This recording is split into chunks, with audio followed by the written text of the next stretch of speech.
vision at that time. There was still, it was not a small program, still tens of thousands of farmers, but not what it is today. And what an extraordinary transformation it has been. And so it all started with a vision. And now we're seeing, because the world is desperately looking for execution, implementation, because talk is cheap, walking the talk is really difficult. So we'll start with a keynote from the Honorable Chief Minister, and then we'll go into a panel discussion mode. And then at the end of it, I'll be inviting a few other colleagues that are incredible nature champions. We have a room full of them to make very brief remarks from the floor. But the floor is yours, sir.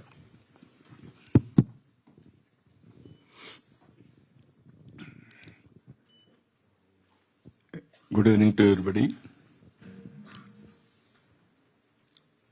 Mr. Satya Tripathi, Secretary General, Global Alliance for Sustainable Planet, a great champion of nature, and also great champion for Andhra Pradesh. He won't leave us unless we'll achieve. That is his USP. I really appreciate him. I congratulate him. And also, Mr. Andrew, you are associating from the beginning.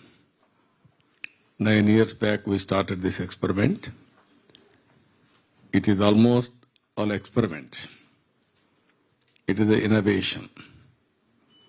Traditionally, our ancestors used to do agriculture without application of fertilizers, pesticides. Now again we are reviving the tradition. I am very happy for that. And also both of you, Mrs. Dorothy, Nature Finance, you are very crucial. Without finance, we cannot move from here to next place. Long journey. To make it sustainable, we need more and more support from you. And also you must be a best champion for this cause. And also I am very happy, Mrs. Eva Jabe, CEO Business of Nature. You wanted to protect nature. Naturally, you have to network everybody for a great cause. And also other friends. You are all here. I have seen this initiative we have initiated in Davos only, in the beginning. CEO of this organization, Mr. Vijay Kumar, he was ex-Secretary Agriculture. When he retired, I asked him to take over this organization. He told me, I am very happy, I am retiring, I want to spend with my family. Then I told him, if you do this job, you will have a great satisfaction. Why can't you take it up? He had a political background also. His father was central minister in federal government. So he has done political work by serving the community. If you do this work, you will serve the farmers community. Why can't you accept? Then he accepted. I am very happy. He has done successfully with a sustainable effort. I really appreciate Vijay Kumar for doing this extraordinary job.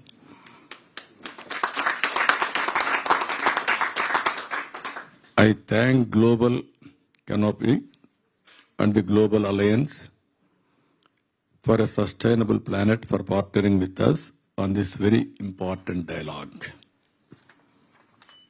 Everywhere, people are talking about global warming, Paris Agreement, everything we are talking. And also temperature, all these things, global warm up, 1.5 degrees, you are crossing, it is danger.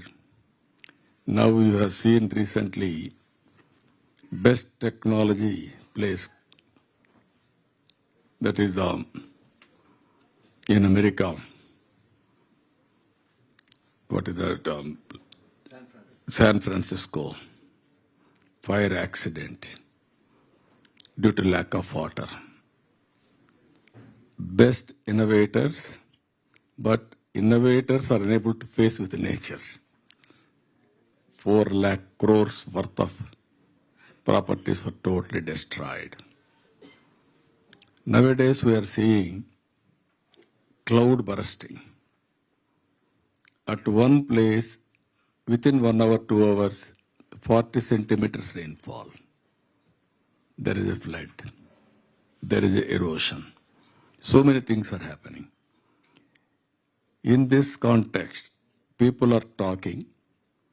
We are taking small initiative. It will become a global initiative over a period of time.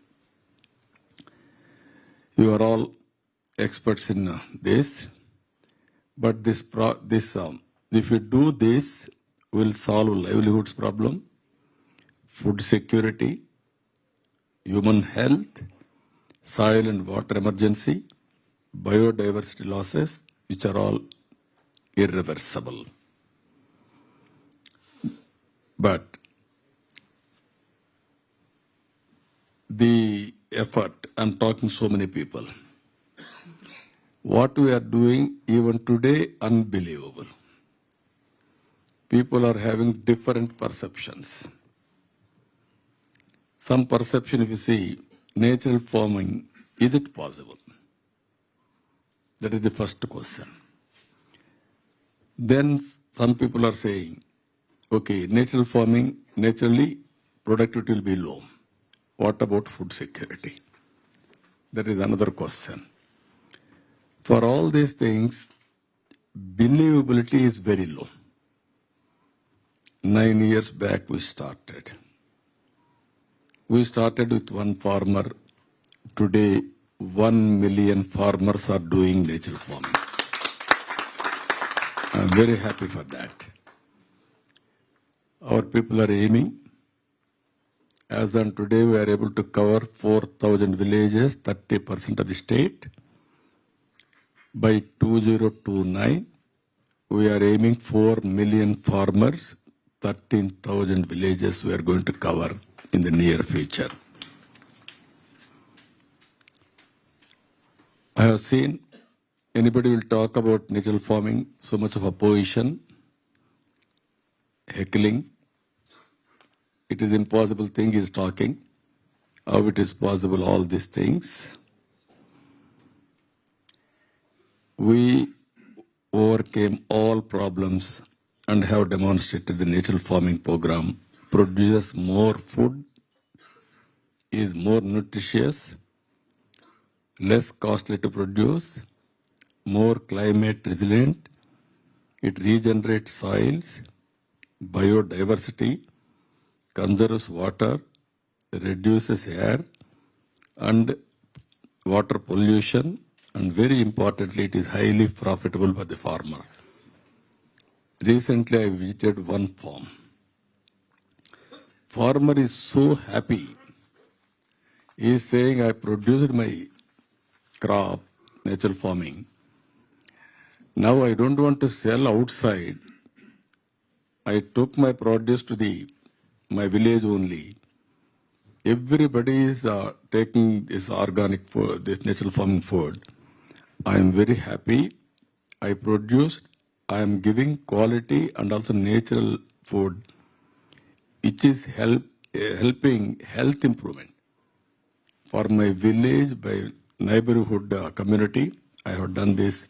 He is very proud of it. I really felt very happy about it. The ordinary farmer always thinks profitability. This farmer is thinking he is helping neighborhood on health. That is his contribution. That is how very, very happily he associated. This is where one example I'm giving you how it will help. 30 years back, I created self-help groups. Always, I wanted to bridge the gap between gender gap, women and men. Particularly women groups I have created. Now that groups have become 9 million. Saving is the first step, then economic activity, then awareness building, health, everything. Now that Dhaka women are very helpful for natural farming. They are the farming community. They are taking up this one. Even husbands are not listening. They are forced them to convince. Finally, they are all convinced. Now both wife and husband are doing natural farming.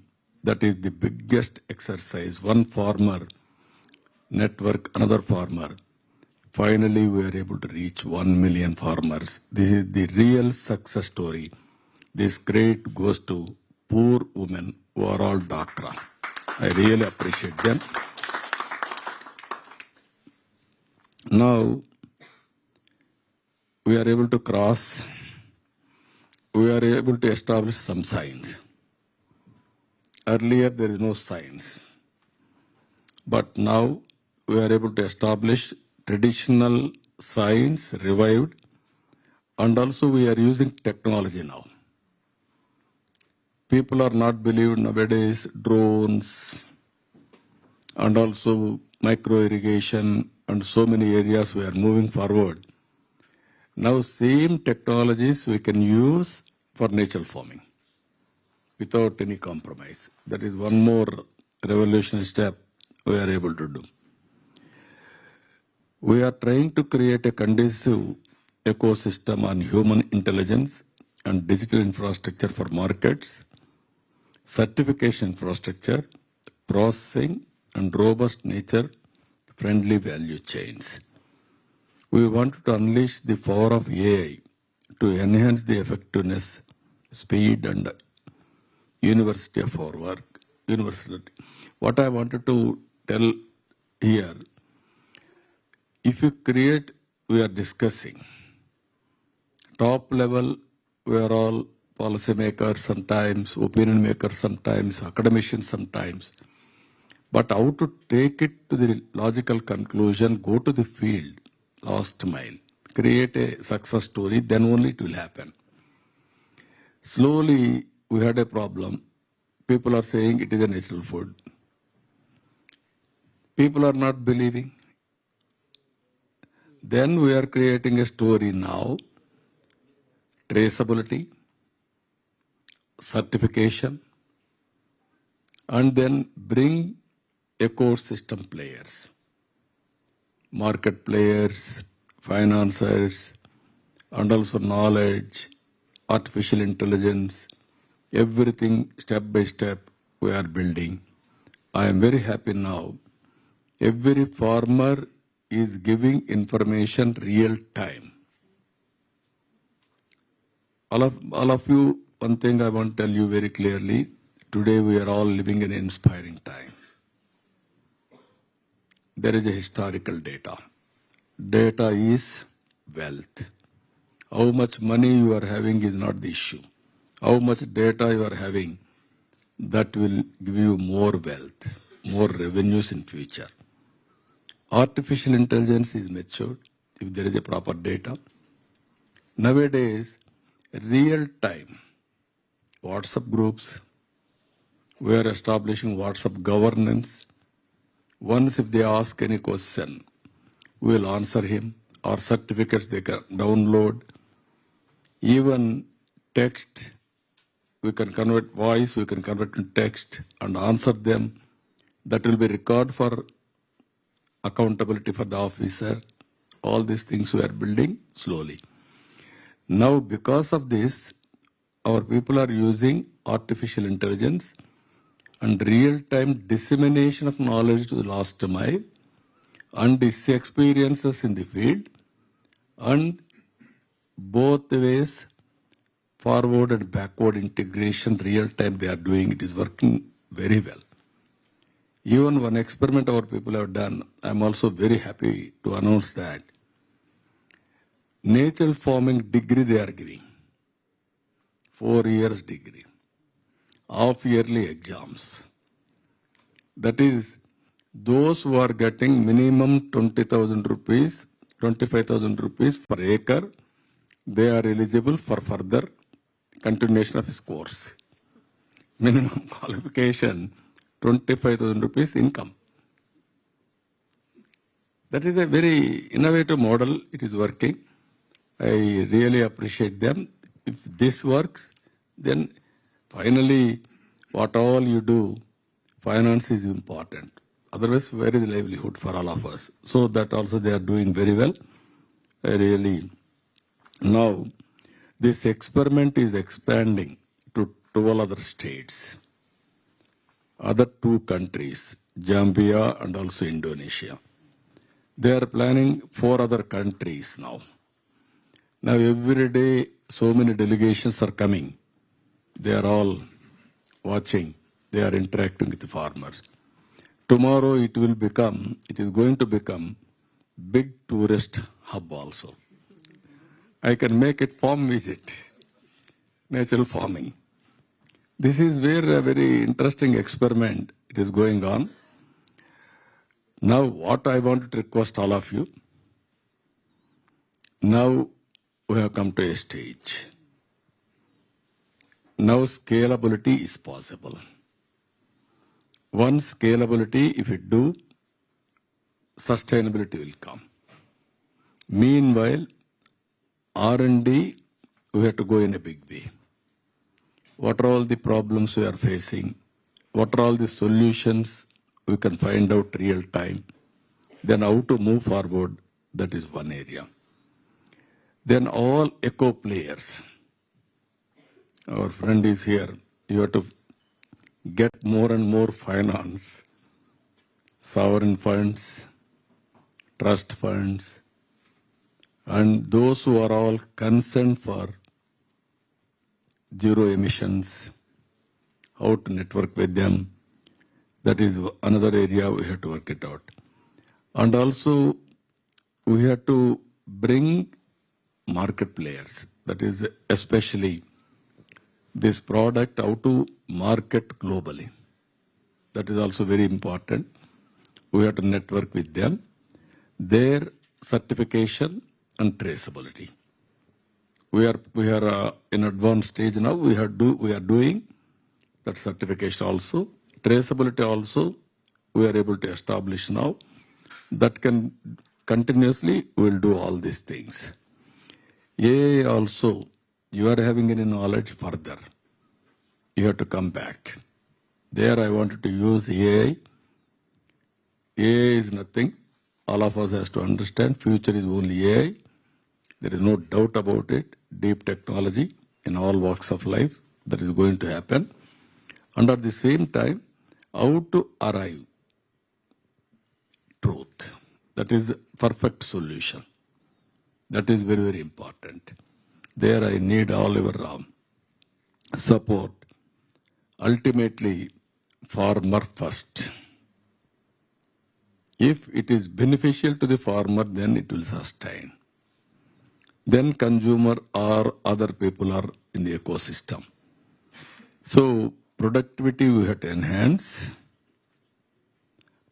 And also, if you, these perceptions, first of all, you have to win the perception of the community. It is believable. Even natural farming is profitable. Farmer can sustain. Not only serving the sustainability, is getting profit out of it. That is very, very important. All of us has to work in that direction. Or otherwise, 10 years, we have done our best. If global community won't join us, then all our efforts will go, nobody can do in future. This is where I am requesting all of you. It is possible. When I started technology, everybody used to tell me, technology cannot feed the people. Today we have reached a stage, without phone, nobody can live. Wife can live alone, husband can live, but nobody can live without phone. That has become an essential commodity now. It is serving all purposes. That is what I wanted to say. Even we are going in a big way for green energy. Solar, every home at rooftop, and also solar, every pump set, democratization of power generation, prosumer, producer come consumer. Then government will facilitate grid management, deficit and surplus management will do. Then we are going in a big way green hydrogen. All cold countries, we are here to help them. Anyway, they are having, here also this year, global warming is working here also. Every year we are seeing full of snow. This year no snow. After some time, this area will become drought affected also. I hope not. You know, it's No, such a beautiful... again, you have to come back. And I hope not. Natural farming. I know, because snow is such a beautiful thing to see. But thank you so much for what an inspiring presentation. You know, it's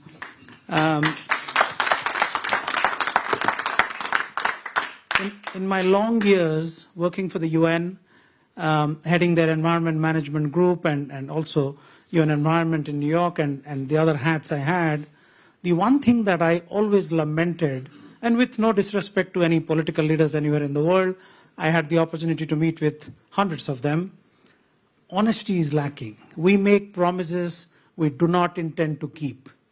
And I'm not making this up. You want evidence? Look at the last 30 plus years of climate negotiations.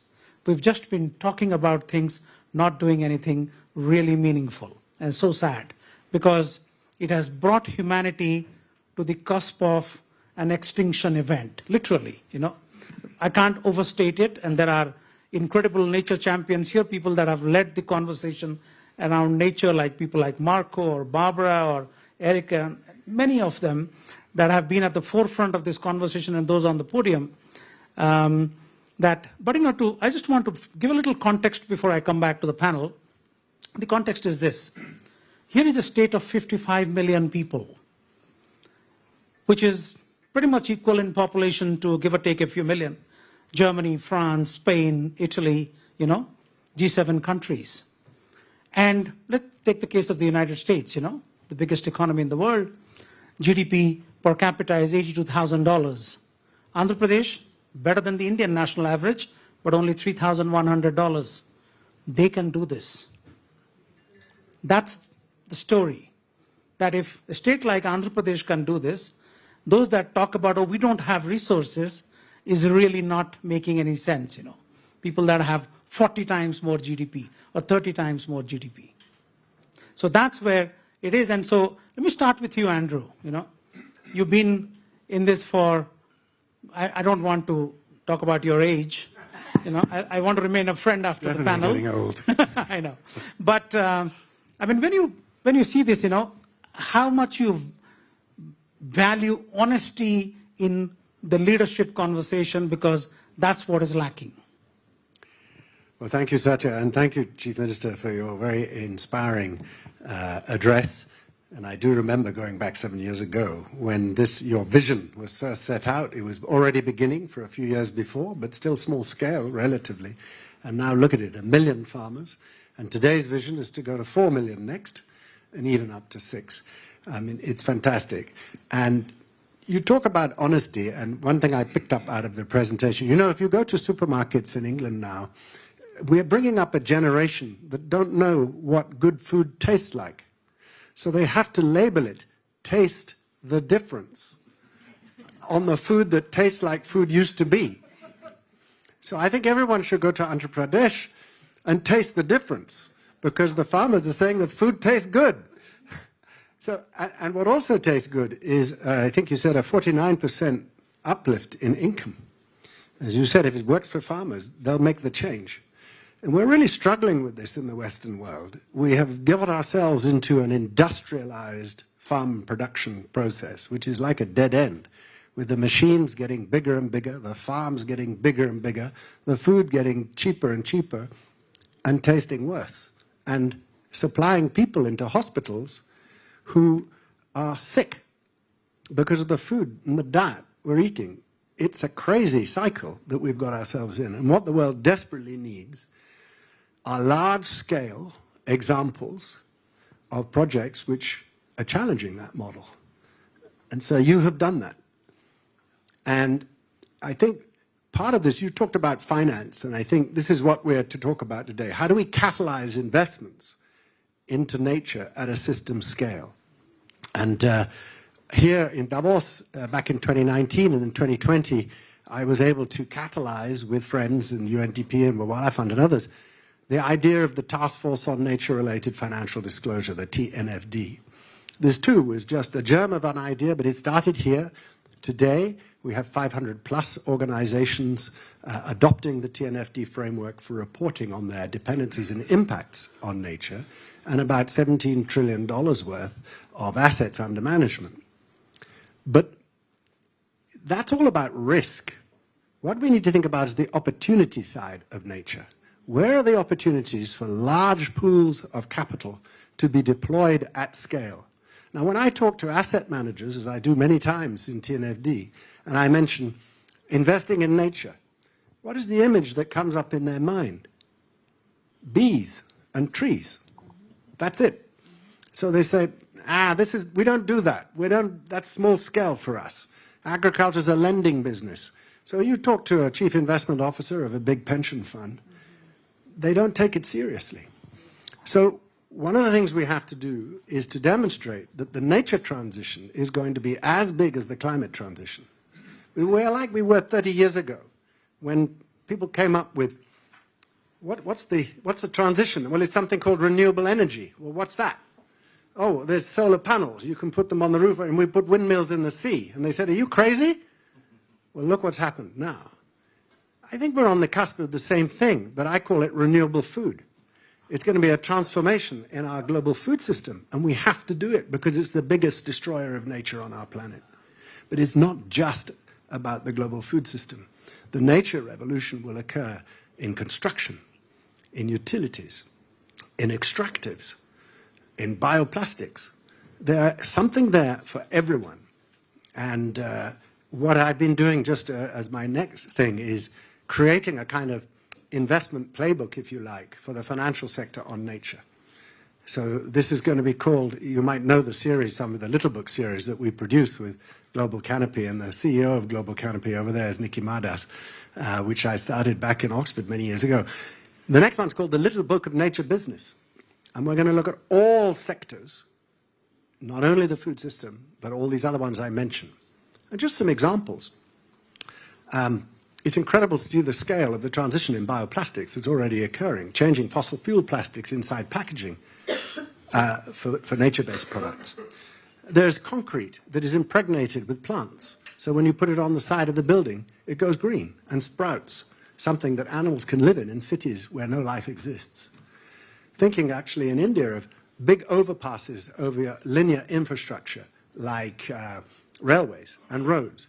These things cost about $18 million to do, but elephants love them because they can get across and carry on with their migration routes. So there's lots of examples here which we need, but particularly we need things at scale because the guys who are running the big pools of capital can't do small stuff. And that, sir, I think is where it's so exciting to see what you have done with the data to verify it. So thank you very much. Thank you, Andrew.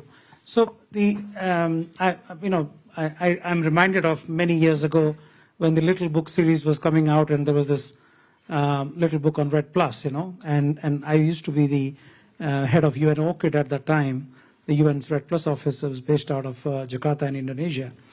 And these books come out in English, and we took and translated it into the Indonesian national language, Bahasa Indonesia. And within 24 hours, that local language version had been downloaded 6 times as much as the English version has been downloaded in 45 days. So I think food for thought that maybe we need that series in Telugu, the language of the Andhra Pradesh state and also of Telangana state. Let me now turn to Eva. The same question, Eva, but from a very different perspective. You running an alliance of businesses that are inclined to support nature and help nature. How do you see this? Thank you so much. Thank you. I have a few notes that I'm going to say, but I just need to start by acknowledging what an inspiration this is. I'm actually a bit I'm in awe. So thank you for sharing this.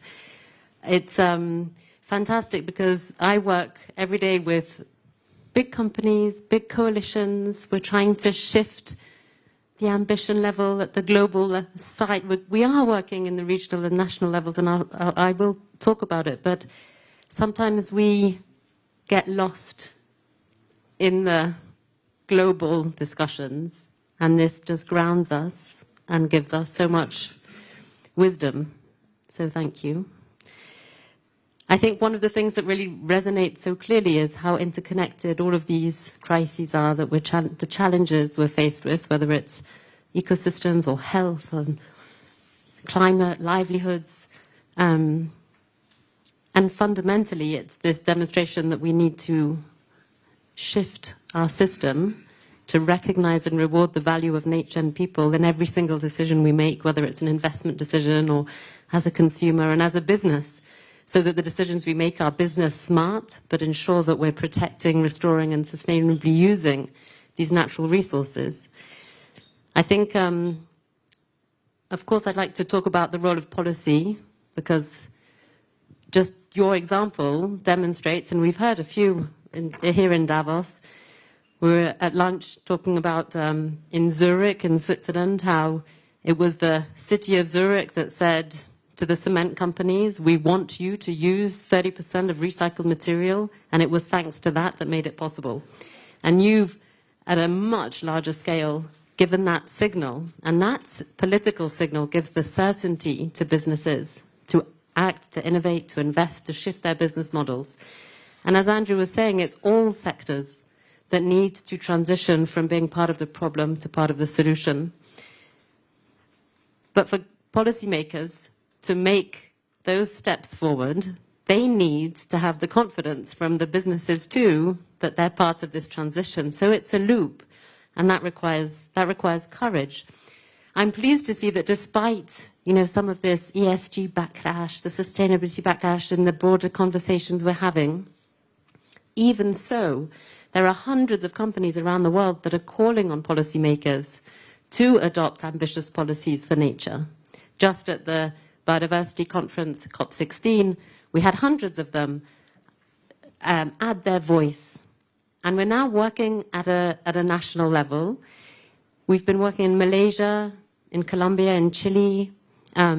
We're increasingly working in Thailand. We've worked a bit in Indonesia. And what we're trying to do is create these business-government dialogues so that business at a national level has the clarity of what is expected of them and what transition per sector they should be on. What is the course?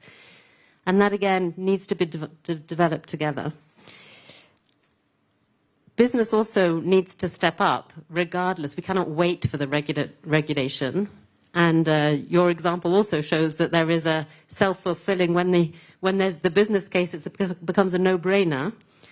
And we, in fact, in terms of Business for Nature with World Economic Forum, WBCSD, and many partners, we've been trying to consolidate and simplify what it is companies should be doing. So there is a lower hurdle to even understand what these solutions are. For 15 sectors, we now have, your top impacts on nature, your top dependencies, and your priority actions. We need companies to have a strategy. What are they going to contribute? What's their plan to contribute? And that, in parallel with the national plans, needs to add up, because every piece of it adds up. But I would just like to end once again, just by these initial remarks, just by thanking you for your leadership, congratulating you for everything you've done, the wisdom. You are an inspiration to us all, and we can use our voices as a loudspeaker in these networks, and I look forward to doing that. Thank you. Thank you, Eva. It's wonderful. Dorothy, Africa, you're the leader of the Africa Natural Capital Coalition. Africa is the cradle of human civilization. We all came from there, though we all look different now, millions of years later, but genetically it's a no-brainer. Anybody that understands science knows that we all came from Africa at some point of time and then spread out across the planet. Now that cradle of human civilization is, it's water surplus, it's arable land surplus, but it is importing food, and how can these examples really play into supporting your vision of a green, a verdant, a prosperous Africa that really doesn't import food, and doesn't import anything actually, but at least let's start with food. Dorothy. Thank you. Sitting here, and you've given a very good background, but seated here today, I am very encouraged, Chief Minister, by what is being, what Andhra Pradesh is doing. And I say this because I sit within the alliance. We have banks, we have insurance companies, we have communities, we have scientific organizations. And many times we sit with asset managers, Andrew, just as you were saying. And like Andrew, you said, they say they're not happy or they're not ready to work on small little projects. 1,000 farmers, that's nothing. 500 farmers, and many of the projects or many of the farms that, and many of the projects that we are seeing are really, really tiny projects. And I think for me, just listening to you and hearing about 9 million farmers, a majority of whom are also women, and I'll speak about that in a few, then it provides a good case to actually go confidently to an asset manager and say, look, we can actually structure a sustainability-linked bond. The impact is clear. You've talked, we've seen the impact figures there when you talk about productivity and, the biodiversity indicators. It's been proven, and it's been proven at scale. And so that gives me confidence to say, and going forward, I will be able to quote that indeed there are projects where you can actually have 9 million farmers working on regenerative agriculture. I want to mention something that also comes really critical, and that's the beauty of speaking almost last. Andrew, you talked about there's something for everyone. Infrastructure comes out as a key aspect.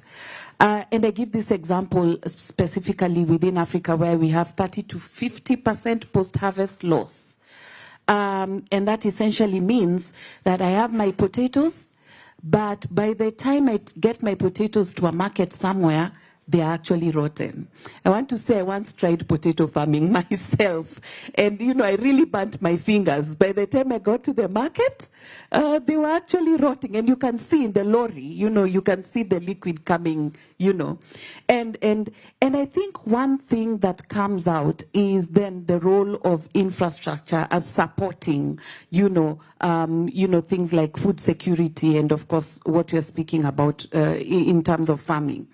And one other thing that I want to mention is when you look at all these things, then every single aspect comes towards working together. And now I want to go back to the Africa story. Like you said, 65% of the world's arable land is in Africa. And I've been, over time when I talk about food, there's somehow an obsession with 65% because another 65% figure refers to the amount of land that is degraded. Due to soil fertility issues and, of course, as a result of poor farming practices. Linked to that, I want to talk about the gender piece, whereby 70% women account for almost 70% of, farming or, food that is produced from farms. Yet they own less than 20% of the land. I come to Kenya specifically, 65% of land in Kenya is actually owned under customary laws, meaning women do not actually have the rights to those pieces of land. And of course, there are land ownership issues, and so, you can easily be disinherited and many other things. And so those are the real challenges. And then you talk about net import of food. We import food worth about 50 billion annually. Actually, when I go to my supermarkets back home, I find quite a lot of imported food. It's cheaper to import, It's cheaper to import the food than actually, to get this food from other places within the continent. So what am I trying to say? I think this model proves that there is a case that can actually be worked on and looked at from an investable perspective at scale. and bring in all these other sectors to actually solve those challenges that we have, but at the same time take advantage of the opportunities and take advantage of the resources that we have within the African continent. Thank you. I think this is a very good segue to inviting Marco to the stage to join us. Marco is going to offer the closing remarks. Marco Lambertini is the former Director General of the Worldwide Fund for Nature for a decade, and then most recently the convener of the Nature Positive Initiative. But before that, I would like to invite quickly Eric Usher. Your impressions, because you lead the UN's Finance Initiative, principles of responsible banking, responsible insurance, responsible investments, and net zero and everything else. And we worked together when I was with the UN.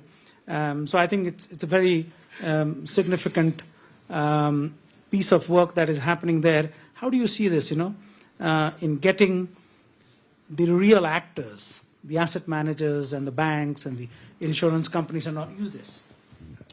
Very quickly, a minute, and then pass on to Barbara to offer remarks, and then we come back to Marco. Great. Well, thank you very much, Satya. And start with my congratulations to the Chief Minister and to the 1 million farmers that you've inspired.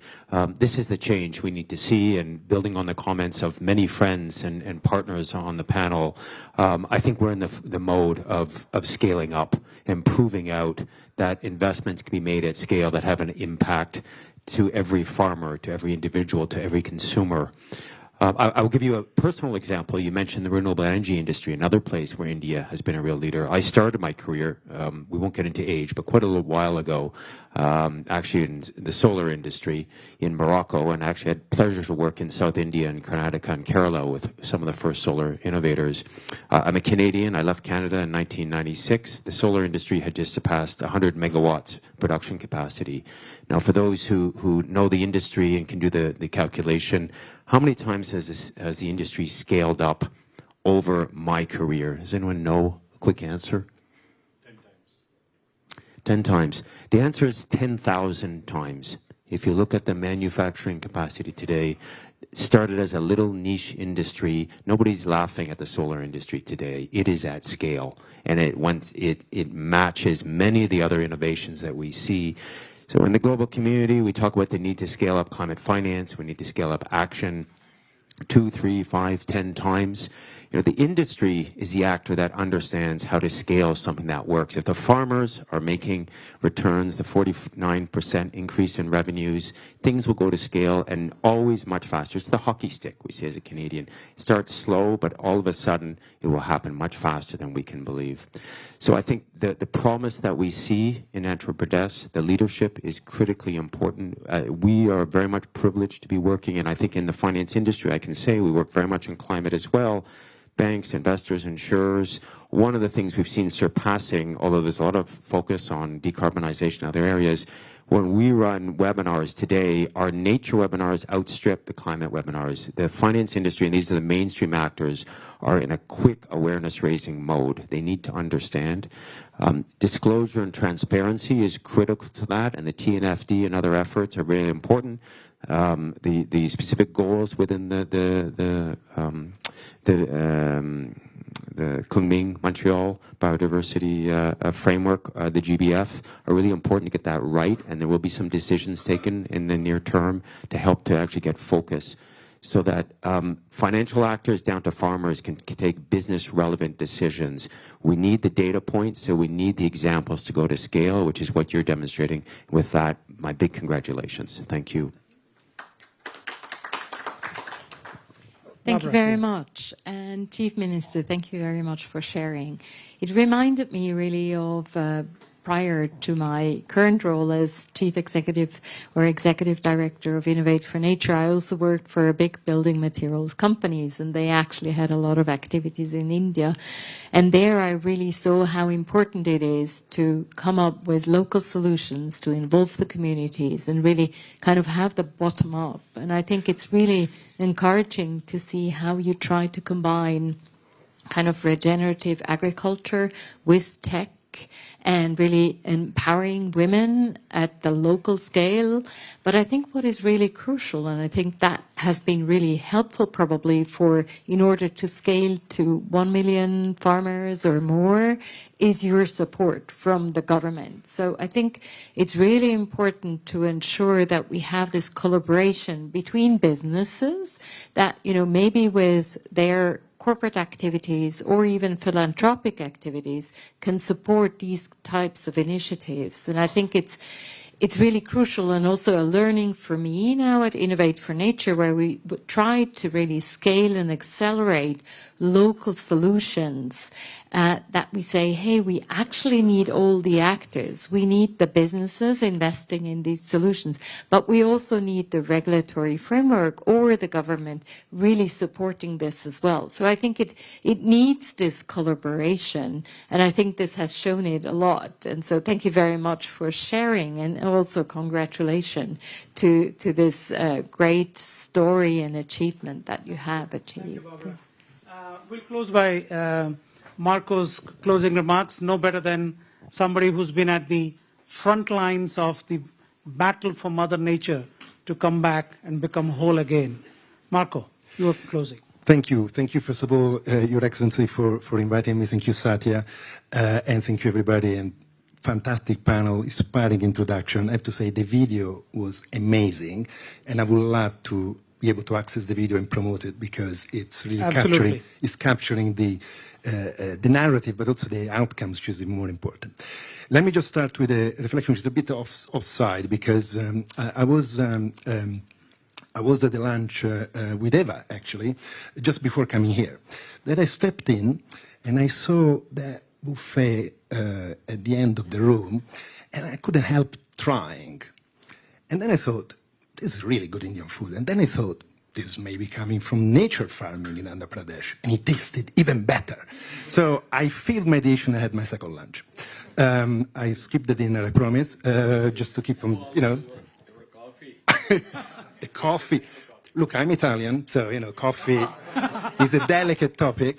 But that coffee there, that coffee dark, black coffee. Black coffee and natural coffee. Amazing, amazing. Nature coffee, sir. The best in the world. From by the indigenous communities. I mean, it becomes even better, but every adjective that you add, it tastes better. There we want to project traceability. So now to get serious a bit, and I have to say, there is no doubt that we are at a point in society, in our economy, humanity is at a point of a great choice. The choice is either to stick to business as usual, drink the lies that we've been told by a number of leaders, corporate and politicians, that business as usual is not a problem, there is no problem, we can go on. Business as usual until now has served us quite well. I mean, if you look at the statistics on human development from the early 1900s to now, amazing progress in many fields, everywhere in the world. Inequitable still, but progress. But we know that the progress will begin to be undermined by the collapse of climate system, by the collapse of ecosystems, if we don't now embrace change. And I have to say, Chief Minister, 3 messages come out from this conversation. I've been actually following the Andhra Pradesh Nature Revolution through Satya. There's been a great advocate from my great friend Pavan Sudgev and Vijay, that I met many times before. But now seeing, 10 years down the road, the outcomes, it's a different story, because that's what we need. We need actually tangible, demonstrable, credible outcomes. And that's what you delivered. And let me touch on these 3 key messages. So this is something that the world is struggling with, the transition. We know the problem, the awareness has never been greater. We are the most environmentally aware generation of all times. We have the solutions, because both the cultural understanding on one hand, but also the technology that is emerging can actually help us deliver that new vision of a net zero, nature positive future. It's the confidence, which is still missing in many parts of the world.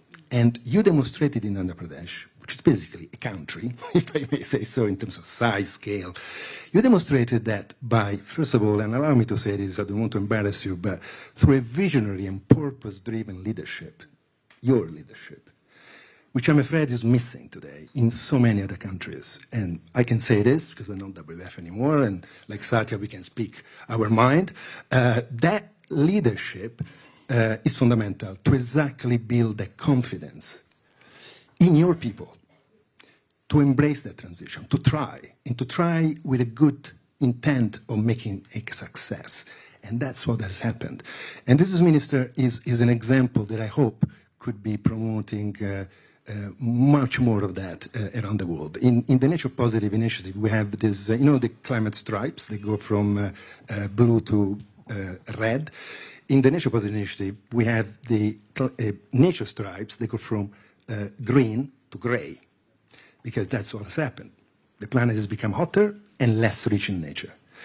But the nature positive objective is to reverse the stripes, and nature can come back much faster than climate, can recover. So we're moving from gray to green again. That's the purpose, that's the vision. And you've done it in Andhra Pradesh. Agriculture has been greened from brown. And so congratulations, it's exciting, and particularly you have combined a nature positive and nature farming dimension with a people positive outcome as well. Thank you so much, Marco. And thank you to our amazing panelists. I wish we had more time to listen some more from the Chief Minister and from our amazing panelists, but it's just Davos, and the Chief Minister has a meeting every 15 minutes, so I fully understand. So we have some mementos, some gifts for the Honorable Chief Minister to hand out to our amazing panelists, and then we'll wrap this up. And then please don't go away. We have a high tea just after this, so stay on for networking and meeting. Thank you. That is very nice. Synchronizing.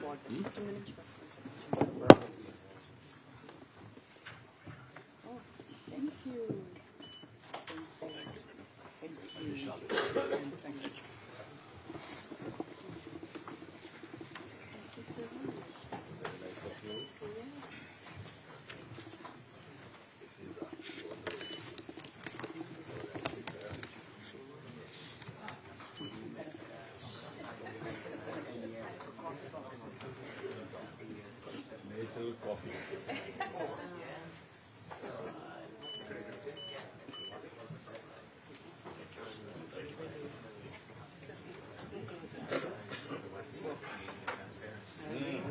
I'm sorry. Beautiful color and also beautiful coffee. Yes. Very early morning. On the right colors.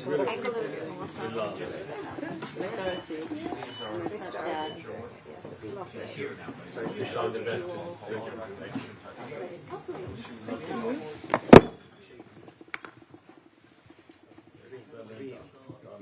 Well, the colors are all coordinated. That's the perfect color for me.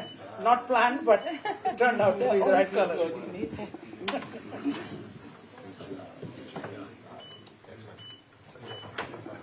Thank you. Come. You have done very well.